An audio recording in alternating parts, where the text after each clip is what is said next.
Bruno e Zé, né? Depois eu quero escutar o Mauro também sobre isso. O Flamengo também elevou muito os seus custos, mas como disse o Zé, o Flamengo também recupera muito dinheiro. Ó, o Flamengo com o título da Libertadores, com o título da Copa do Brasil, o Flamengo com venda de ingressos, porque sempre tem a maior média de público que passa e sempre... Todo jogo do Flamengo hoje em dia, mais de 60 mil pessoas. Agora, aumentou muito também junto com o Botafogo. A gente vê aqui, ó, Flamengo, 165 milhões a mais. Botafogo, 130 milhões a mais. O Botafogo foi o que mudou mais de patamar, obviamente por causa da SAF. O Textor chegou injetando dinheiro. Agora, o Flamengo faz certo em gastar tanto, sendo que entra muito também, porque a gente vê que o Palmeiras, são os dois que a gente sempre compara. O Palmeiras reduziu 38 milhões, o Flamengo aumentou 165, mas o Flamengo também deve ter recebido mais, porque os títulos que o Flamengo conquistou pagam melhor, principalmente juntos. 1 bilhão por ano. 1,5 bilhão, não foi? Passa de 1 bilhão e 200. Eu acho que foi quase 1,5 bilhão. O Flamengo fatura mais que o Palmeiras. E o Palmeiras gasta muito. Não tem muita diferença, Flamengo, com o Palmeiras, não. Até eu conversei hoje com o César Grafietti, ele falou: olha, a minha sensação é de que o Palmeiras dá uma esticada na corda para acompanhar o ritmo do Flamengo. As pessoas acham que o time do Palmeiras é barato. Quanto custou o Flávio Lopes? Quanto custou o Tabata? Quanto custou agora o Arthur? Quanto custa um Gustavo Gomes? O Arthur foi 8 milhões de dólares. De euros. Quanto custa manter um Gustavo Gomes, um Everton, jogador de seleção? Quanto custa um Dudu? É um time caro. O Dudu é o maior salário. Era até o Soares. Eu não sei se é ainda. O Soares também ganha muito. Então, assim, o Palmeiras tem um elenco caro. Mas esse aumento é responsável. E tá certo. Não, então, é isso que eu quero chegar. E tá certo. Mas e esse aumento e a diminuição, Mauro? É porque o Palmeiras gastou mais em 2021, é isso? Em 2021 ele gastou mais do que o Flamengo. Depende, você tá falando do quê? Dos números de não, porque nesse ranking, ó, o Flamengo aumentou 165 milhões. Isso. Os seus gastos. E o Palmeiras diminuiu 38 milhões. Não, então, mas esse é o mas tem um ponto importante seguinte: quando as pessoas falam que clube não é banco, eu não vou condenar um clube que gasta com futebol, se ele tem dinheiro para isso. Se ele não está aumentando a dívida e está gastando com futebol, tá certo, porque o clube não é banco. Ah, não, esse clube economizou o quê? Ganhou o quê? Nada. O time é ruim, mas tem dinheiro aberto, não faz sentido. O que não vale clube não é banco é quando o clube não tem dinheiro e gasta a si mesmo. Porque banco tem dinheiro. E clube sem dinheiro, óbvio que não é banco. Está muito longe de ser banco. Então o problema não é o Palmeiras desembolsar dinheiro, o Flamengo. Eles têm que investir. O fato é que os dois estão muito descolados dos demais. Muito longe, mas muito longe. E o único, você vê que na remuneração, os dois gastam mais de 400 milhões por ano. O Corinthians está na faixa dos 300 e alguma coisa, né? Sozinho nessa faixa. E dos outros são tudo 200 para baixo. E você tem um Fluminense gastando muito até pelo que arrecada. 36 milhões a mais. Você tem o Inter com a folha cara. Você tem outros, o Atlético, não precisa nem dizer, né? O caso do Botafogo é diferente. É a SAF, o investidor, o Botafogo tem um dono agora, mas também é difícil recuperar esse dinheiro, hein? Com 19 mil pessoas no estádio, o jogo do Botafogo, líder do campeonato, vai tirar de onde esse dinheiro? Esse investidor aí talvez tenha dificuldade para recuperar essa grana, a não ser que ele consiga vender grandes jogadores que o Botafogo compre barato e venda. Agora, esse ranking, tá falando, não tá entrando dinheiro pode ser... Calma aí que vai voltar para a rádio. Já voltamos para a rádio. Esse ranking ele pode ser meio questionável, porque, ó, eu tô vendo aqui o Atlético Mineiro, ele reduziu em 18 milhões os seus gastos. Mas então também pode ser o seguinte, gastou muito em 2021 Sim. E aí 2022 gastou menos. Porque, ó, Atlético Mineiro, menos 18 milhões. Palmeiras, menos 38. A gente não pode analisar os números assim de forma absoluta. Pegar tudo, botar num caldeirão e analisar. Ah, esse gastou esse percentual. Não, que reduziu o gasto. Então, reduziu, claro, porque ele gastou muito no ano anterior. Isso, é óbvio. Ter gasto muito. O Atlético gastou muito mais do que ele pode, elevou sua dívida, que está em 1.300 coisa assim, até o estádio agora também, né? E aí, um dado momento, não, agora vamos para a austeridade. Baixaram um pouquinho. Baixaram um pouquinho. É isso aí. Quer dizer, não é significativo. Baixaram 18 milhões. É muito pouco. Às vezes você abaixa no futebol, mas, por exemplo, no caso do Galo, dívidas com juros bancários. Sim, dívida de curto prazo. Você tem que pagar. Que eles vivem dizendo que aumenta dívidas muito, que é um peso trabalhistas, que todos têm um pacotão. Tem um estádio, inclusive. Tem um pacotão. Sabe o que acontece? Eu acho que a análise, não tem uma análise que fecha, a análise correta é cada coisa da maneira que quiser ver. Eu entendo, dando valor a todos esses dados importantes, eu já falei aqui que o César Grafietti é craque mesmo, é o seguinte, qual é a dívida? Quem tem uma grande dívida, o primeiro pensamento, se realmente levar a sério a importância da instituição, é diminuir a dívida. Com relação aos dois ricões aí, Flamengo e Palmeiras, quando há esse aumento, por exemplo, o Mauro César disse, no ano passado gastou mais, agora gastou menos. Esse aumento, eu até falei aqui de fundo, é um aumento responsável. É o cara que sabe o que está olhando o número aqui, olha, eu vou gastar mais esse ano, mas o ano que vem eu gasto menos. Então, ele vai equilibrando os números. Entendeu? Isso é extremamente importante. E aí você olha a dívida que tem o Palmeiras e a dívida que tem o Flamengo. São dívidas absolutamente controláveis. O faturamento desses dois clubes, se acontecer qualquer coisa, eles têm grana aí para dar uma segurada. E aquele cara que tem o dinheiro no banco para os momentos emergenciais. Então ele sabe que se acontecer alguma trombada, ele está pelo menos resguardado. Né? É isso. Agora, você tem uma dívida enorme que aumenta todo ano, de um ano para o outro, pode até diminuir uma migalha qualquer aí, mas a dívida continua enorme. E você vê que você não vai conseguir pagar isso.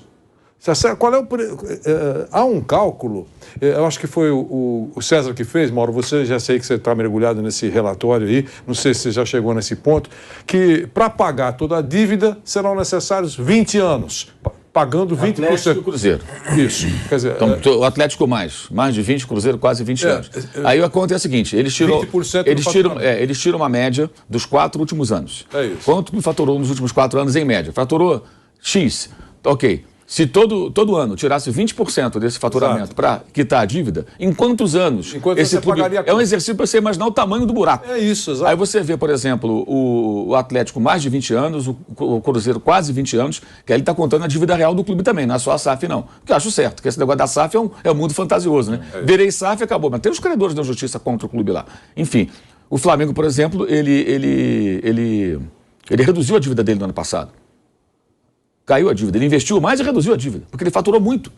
Entendeu? Então, assim, esse é o ponto. O Flamengo poderia liquidar a dívida dele, por esse cálculo, em 1 ano e meio, mais ou menos. 1 ano e meio. O que não faz sentido também você liquidar a dívida, porque parte dela está negociada no Profut. Você vai pagar isso a perder de vista. Não, como se você tivesse uma prestação de um apartamento para pagar e você está pagando, sei lá, um percentual de 5%, 4% da sua remuneração para pagar o apartamento. Os juros já estão estabelecidos ali. A gente precisa entender que... Você, de repente, fala assim, eu não vou quitar antecipadamente, porque eu posso pagando todo mês. A não ser que o banco fale assim, olha, eu vou te dar um grande desconto, você tem essa grana? Aí você negocia. Mas você não vai antecipar um pagamento, você pode ir pagando pouco a pouco, está dentro do seu fluxo, aquilo não te atinge. Só em título, quanto que o Flamengo arrecadou no ano passado? Em Libertadores e Copa do Brasil? Não sei de cabeça, mas é muito... Eu vou até pedir para nossa produção. Eu acho que é 80 milhões em uma... E uns 70 milhões em outra. Deve ser aí mais de 150 milhões de reais. Ano passado ganhou Libertadores e Copa do Brasil. Quase cerca de 200 milhões. É mais de 150 milhões de reais que o Flamengo arrecadou só em título, sem contar agora, bilheteria, sem contar televisão. As dívidas atualizadas, dívida geral, aparece em 2022 o Atlético com 1,5 milhão quase. 1 bilhão e 498. É isso mesmo. O Corinthians com 1 bilhão e 29. O Cruzeiro com 800. Aí tem a variação. O Corinthians já aumentou, tá, Mauro? Porque é 910 milhões, mais a dívida do estádio, 611 milhões. Corinthians, 1 bi e 29. Mas vai passar disso. Aumentou 7%. É 1 bilhão e 500 milhões hoje, com essa soma. É difícil contar o estádio, porque ninguém sabe o número do estádio. Diz aqui 611 milhões. Mas esse número no papel, existe? Não existe. Isso aí é um número fantasioso. Esse número pode ser o dobro, pode ser menos, pode ser mais, ninguém sabe. Existem vários exercícios mágicos para chegar nesse número. Agora, o número real, olha, a dívida é tanto. Deve tanto para a Caixa, tanto para Odebrecht, tanto para o cara da marmita. Eu devo isso aqui. Esse número não existe, ninguém vê. Eu procurei, não achei, ninguém consegue. O Rodrigo Capello já foi atrás disso também várias vezes. Olha, o Atlético subiu a dívida 14%, o Corinthians 7%, o Cruzeiro 11%, o Vasco 1%, São Paulo 10%, o Botafogo 32%, o Fluminense 22%, o Inter 5%. Todo mundo cresceu a dívida. Quase todo mundo. O Atlético Paranaense 34%, muitas são dívidas relativas ao estádio, lá que tem um imbróglio lá com o Banco de Fomento do Paraná. O Bragantino 59%, mas aí tem uma curiosidade, o maior credor do Bragantino quem é? É a Red Bull. Então, é a empresa devendo para ela mesma, então dá do mesmo, não muda nada. É uma peculiaridade, mas tem que ser registrado. Santos 8%, Palmeiras elevou 3%, é muito pouco, elevou 13 milhões a dívida, é pouco para o faturamento do Palmeiras, não é nada preocupante. Esquece. O Grêmio 40% ele aumentou a dívida, você vê o problema do rebaixamento, ou seja, você arrecada menos, não consegue quitar alguns compromissos, você acaba se embananando todo. Ganha menos de televisão. Ganha menos de televisão. E o Flamengo reduziu 27% a dívida dele. Mais de um quarto. Além de gastar mais, ele reduziu muito a dívida. O Flamengo foi o único que reduziu a dívida? Dos maiores, sim. Depois que reduziu dívida foi o Coritiba, o Avaí, o Juventude, o Goiás e o Cuiabá. Porque o Bahia também aumentou, o América Mineiro, o Fortaleza também aumentou, o Ceará também aumentou, o Atlético Goianiense também. Mas você pega o caso como o Fortaleza, ele aumentou seu endividamento, mas o clube está todo equilibrado, a dívida é controlada, está tudo em dia, então ele pode fazer um investimento em algum momento. É como uma empresa que, de repente, uma indústria, o cara fala, eu preciso comprar máquinas novas aqui para poder produzir, senão eu vou perder espaço para o meu concorrente. Estou com maquinário defasado. Ele vai lá no BNDES, pega o empréstimo e faz um endividamento, mas ele melhora a produção da empresa dele, fatura e paga aquelas máquinas, se for bem feito. No futebol não é diferente, você pode ter uma dívida com o banco, que for. A questão é ser uma coisa feita de forma controlada dentro do que você pode fazer. E tem outra coisa, até a dívida bancária, quando o clube, como acontece com a vida das pessoas também, se o clube tem crédito, ele é bom pagador, ele consegue negociar juros melhores. O Flamengo nos últimos anos teve situações de trocar dívida. Tipo, o banco do Vanderlei Nogueira emprestou um dinheiro X para o Flamengo. Aí o banco do Zé chega e fala assim, olha, eu te empresto tantos milhões aqui e eu te dou essa taxa de juros aqui, melhor do que a do banco do Vanderlei. Eu pego o dinheiro com o Zé, eu sou o clube, pago o Vanderlei, liquidei a dívida e fico devendo ao Zé que está me cobrando um juro menor. Até isso acontece. Por que os bancos oferecem isso para clubes como o Flamengo ou Palmeiras, se precisar? Porque são clubes que vão pagar. Tem crédito na praça. E tem ativos a receber, como, por exemplo, venda de jogadores para o exterior. Então, as negociações são feitas mais facilmente. Você sabe que não vai tomar calote. Ele começou a organizar o Palmeiras na medida em que ele pegava empréstimo no nome dele, que tinha crédito. Sim, que o Palmeiras não tinha. E ele não repassa. Ou seja, o Palmeiras lá, o banco queria 20% para emprestar. Sim. Para ele eram 3% é outra conversa. ao ano, 3,5%. Ele pegava e pagava, e foi a grande contribuição dele nessa área, além de organizar o clube. Né? Assim, em termos de contratações, a gente precisa esclarecer para o torcedor que ninguém vende e compra jogador à vista. Sim. Por exemplo, o caso do Flamengo, ele vai comprar um jogador e assumir dívidas para o ano seguinte, também de acordo com as vendas que ele fez lá atrás, ele tem a receber no ano seguinte. Ele vai receber um volume de dinheiro em 2013, dá liberdade a ele de comprar jogadores e já casar, vou receber tantas parcelas do jogador, do Vinícius Júnior ainda, que está recebendo ainda, né? Tenho a receber, ou do Vinícius, ou não sei, dos jogadores negociados ali. Eu tenho tanto a receber nesse ano. Eu posso comprar um jogador aqui e casar o que eu tenho que pagar, entra aqui e sai ali. Ou seja, e também as equipes mais bem administradas, que são poucas no futebol brasileiro, no caso do Palmeiras, do Flamengo, ele abre o ano, assim, ou chega na data FIFA, ele sabe, eu posso gastar X em contratação. O Flamengo apresentou, olha, eu não sei se foi ano passado ou para esse ano, falou, nós podemos gastar 170 milhões em contratação. Porque nós temos no balanço essa abertura, nós temos esse volume de dinheiro, é o que nós podemos gastar. E até outro dia ele não tinha gasto tudo que tinha direito de gastar. Tinha até uma janela, né, que ele vai usar agora, que ele ainda poderia fazer investimento em cima desse orçamento.